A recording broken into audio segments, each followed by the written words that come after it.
Olá Papi Blue! Olá Mami Blue! Terminamos com esse vídeo o tema defeitos do casamento. Já aprendemos que um casamento pode ter 3 defeitos: nulidade, anulabilidade, causa suspensiva.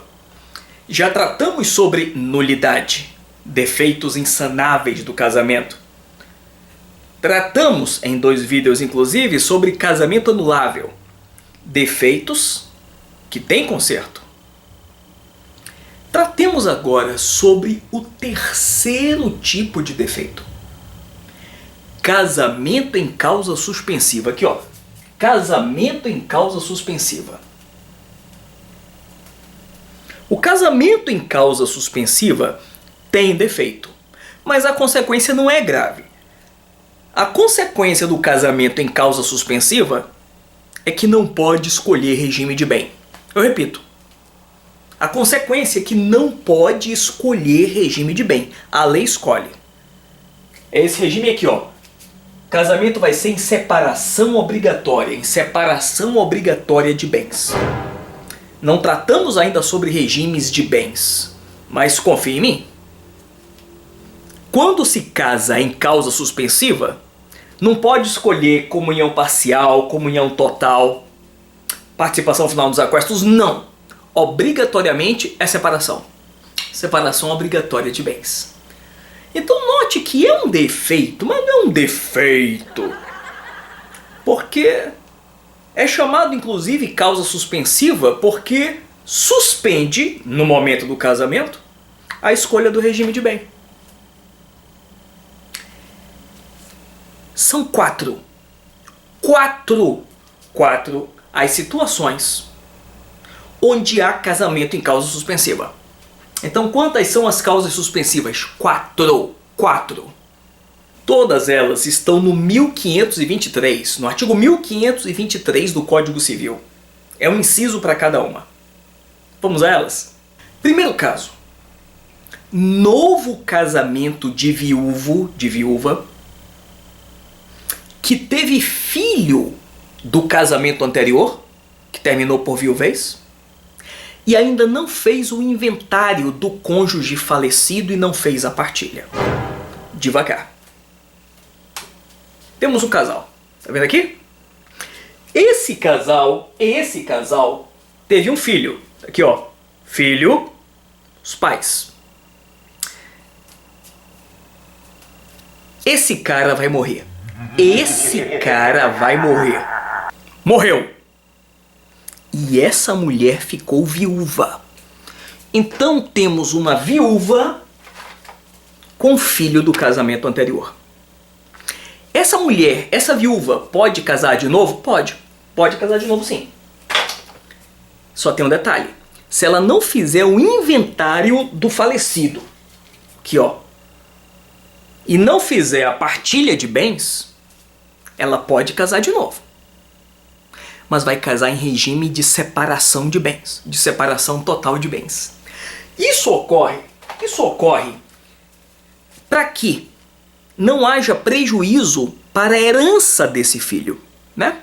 Os bens do falecido devem ser partilhados para que se tenha certeza ao que cabe a essa mulher e ao que cabe a esse filho. Se ela puder casar livremente quanto ao regime de bem, pode ser que ela leve para o novo casamento bens que pertenceriam somente a esse filho. Portanto, ele teria uma lesão patrimonial. Tem até nome. Resturbácio. Resturbácio. Mistura de patrimônio. Então, para que não haja resturbácio, para que não haja mistura de patrimônio, é que a lei fala: se essa mulher, se essa viúva quiser casar de novo, vai casar em separação obrigatória de bens. Depois que ela casou, ela deve fazer a partilha de bens lá do falecido. Deve ficar com a parte que lhe cabe, entregar a parte que cabe ao filho, e uma vez feita a partilha, ela pode alterar o regime de bem para com seu novo cônjuge. Aí sim, para o regime que bem aprouver. Por quê? Porque aí o problema foi resolvido. Então esse é o primeiro caso. novo casamento de viúva, viúvo que tenha filhos do casamento anterior e ainda não tenha feito o inventário. Um detalhe importante, a lei diz que se ficar provado que não tem prejuízo para o filho, pode casar em qualquer regime de bem. Imagine, por exemplo, que não há bens a serem partilhados, né? Se por um acaso essa viúva comprovar isso, nesse caso não vai se aplicar a causa suspensiva. Legal, né? Segundo caso, o segundo caso só envolve mulher. A mulher, nos 10 meses após a viuvez ou anulação do casamento. Pelo mesmo motivo do caso anterior, a lei presume que essa mulher pode estar gestante, pode estar grávida. E aí, se por um acaso ela saiu do casamento grávida, o que acontece? O que acontece é que pode haver resturbácio, mistura de patrimônio, né, do filho dela com o antigo cônjuge, com o antigo esposo, e aí vai ter confusão patrimonial do antigo cônjuge com o novo cônjuge no que toca ao patrimônio dessa criança. Então essa mulher ficou viúva ou teve o casamento anulado, tem que ficar 10 meses sem casar se ela quiser escolher regime de bem. Se ela casar antes, vai ter que casar em regime de separação obrigatória de bens. Detalhe é que a lei também abre o flanco. Se ela provar que não está grávida, ela pode casar antes desses 10 meses e pode escolher livremente o regime de bem. Terceiro caso, a pessoa divorciada enquanto não fizer a partilha de bens do casamento anterior. Então a pessoa divorciada pode casar de novo? Pode casar de novo. Só que tem que fazer a partilha do divórcio anterior. Sim, meus amigos, é possível que se faça divórcio sem partilha. Tem o artigo. Mas qual é o perigo, qual é o problema de se fazer divórcio e não fazer a partilha? É que amanhã se apaixona, quer casar, não vai poder escolher regime de bem. Aí vai ter que casar em regime de separação obrigatória. Depois que fizer a partilha de bem do casamento anterior, querendo, se muda o regime de bem, né, para escolher outro regime. Quarto caso.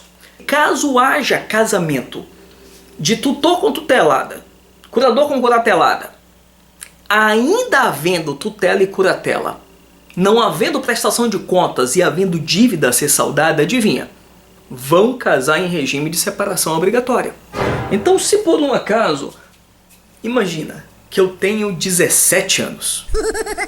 17 anos. Essa aqui é minha tutora.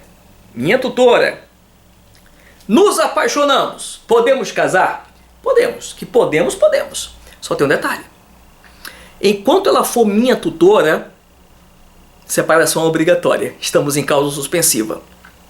Tem que cessar a tutela. E não basta isso. Tem que cessar a tutela, ela tem que prestar contas e não pode estar me devendo um centavo do meu patrimônio. Tem que dizer o que fez com o patrimônio e não pode estar devendo nada. Se ela estiver devendo um centavo que seja, vamos casar em causa suspensiva. Engraçado é que para evitar fraude, a lei diz o seguinte: tem um rol de pessoas ligadas ao tutor e curador que também não pode casar com esse tutelado curatelado. Olha o rol: ascendente, descendente, irmão, cunhado e sobrinho. Então, ascendente, descendente, irmão, cunhado e sobrinho do tutor e curador, tutor ou curador, não podem casar com esse tutelado ou curatelado. Pegou a lista? Ascendente, descendente, irmão, cunhado e sobrinho. Para evitar fraude, né? Essas causas suspensivas, se não forem declaradas pelos envolvidos, podem ser arguídas, podem ser alegadas por algumas pessoas. Ascendente, descendente, colateral até segundo grau. Leia, irmão. Então, ascendente, descendente, até irmão das pessoas envolvidas podem alegar esse casamento em causa suspensiva. Agora que terminamos os defeitos do casamento, caminhemos para o fim do casamento. Calma. Então, no próximo vídeo, tratamos sobre fim do casamento. Vamos a ele? É isso.